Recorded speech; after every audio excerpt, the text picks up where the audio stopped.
Bom dia! Começa agora o Questões, o programa sobre ciência e conhecimento de nossa região. E hoje vamos falar de um assunto bem interessante, o cuidado com os idosos. Quer saber mais sobre isso?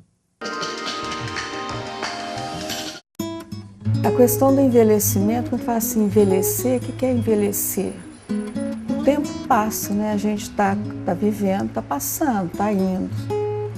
Então, o que eu vejo assim, que é uma questão do envelhecimento, é uma questão de viver mesmo. A gente, é um processo de vida mesmo, não é? Que a gente tem a impressão assim, está acabando. Não, está prosseguindo. É um processo vital mesmo.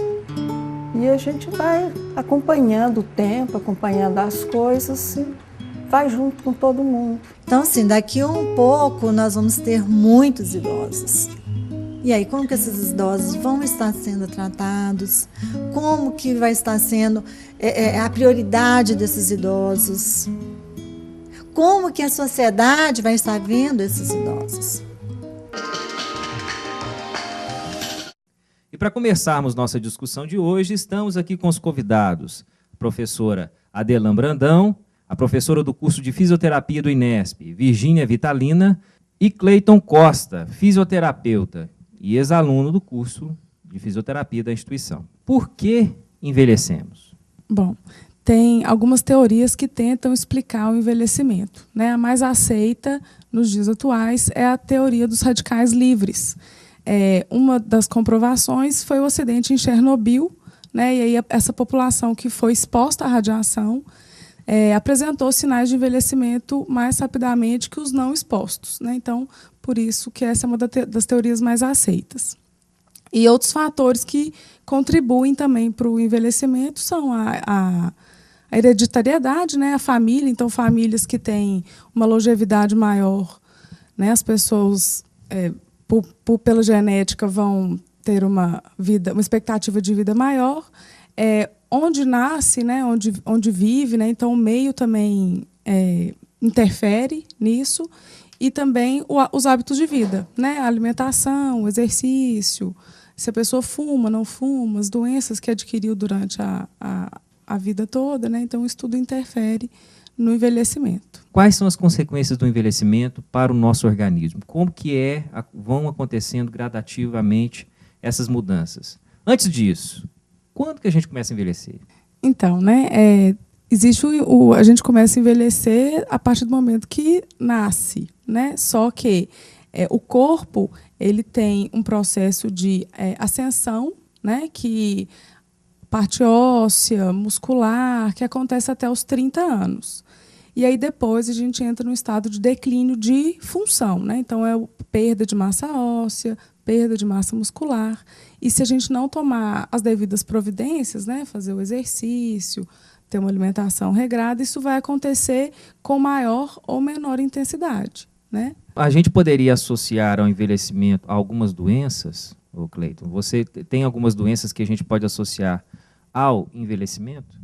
Nós podemos citar, né, algumas, hipertensão, ou mesmo diabetes, o próprio Alzheimer, Parkinson, são uma das, né, processo degenerativo e fisiológico do ser humano.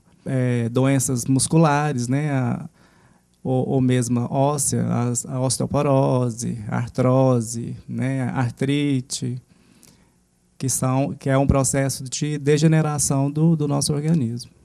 A gente pode entender a pessoa idosa, dona Adelan, como alguém que precisa de cuidado? Claro, porque a pessoa idosa ela não tem muito equilíbrio e também, às vezes, ela não tendo equilíbrio, pode cair, né? E também uma coisa que as nossas casas não eram preparadas para o idoso.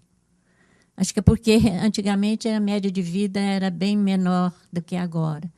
Então, escadas, as casas hoje têm escadas, né? Tem, não só o acesso à casa, como também dentro da própria casa.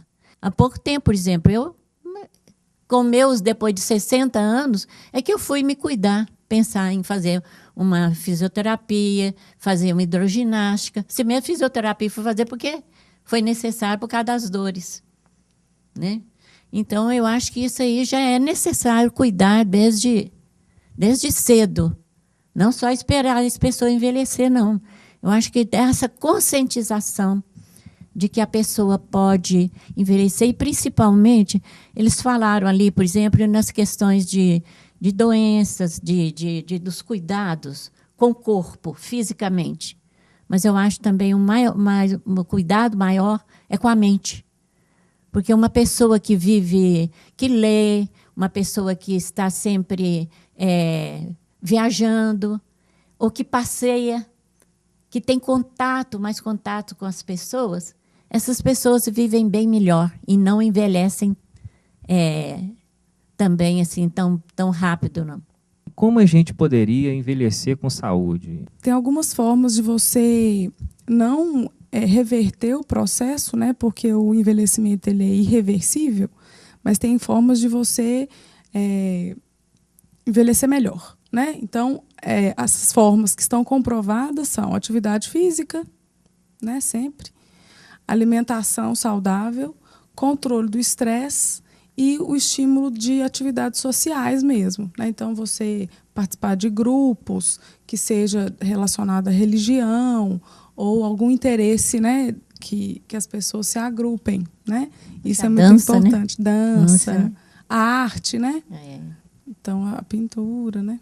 E além da irreversibilidade, tem também como característico o envelhecimento a variabilidade, quer dizer, que ninguém envelhece da mesma forma, né? E aí, isso aí vai, de novo, dependendo dos hábitos e da genética. E a vulnerabilidade, né? Que quando a gente vai envelhecendo, o nosso organismo vai ficando mais vulnerável a essas doenças que o Cleiton já comentou, né? Osteoporose, artrose, né? Que são os desgastes articulares, os processos de deteriorização cognitivas, né? Cerebrais. Essa conscientização da pessoa que está envelhecendo, que há pessoas que estão envelhecendo, mas não aceitam a velhice. Então, eu acho que isso aí é muito importante, você aceitar a sua idade. Tanto que muita gente esconde a idade. A pessoa idosa esconde a idade. Então, isso aí é a conscientização do envelhecimento, que a pessoa também, por exemplo, ela tem limitações. Eu acho isso muito importante. Vocês que são fisioterapeutas, vocês devem sentir isso. O mais preocupante, assim, é porque tem alguns idosos audaciosos, né? Então, eles acham que estão com a mesma disposição, o mesmo reflexo que tem na juventude e continuam a querer fazer e se colocam em risco, né? Tanto a si mesmo quanto as pessoas que estão em volta, né? Então, por exemplo, a doença de Alzheimer é uma típica disso, né? Porque a pessoa ela continua com todo o vigor motor no início da doença, então ela consegue ir para o fogão, né? Consegue preparar uma alimentação, mas mentalmente essa organização das tarefas fica prejudicada. Então ela pode, por exemplo, deixar a panela queimar, esquecer de desligar o forno, né? Cortar a mão. Bom, o programa Questões dá uma pausa e volta daqui a pouco falando mais sobre os cuidados com os idosos.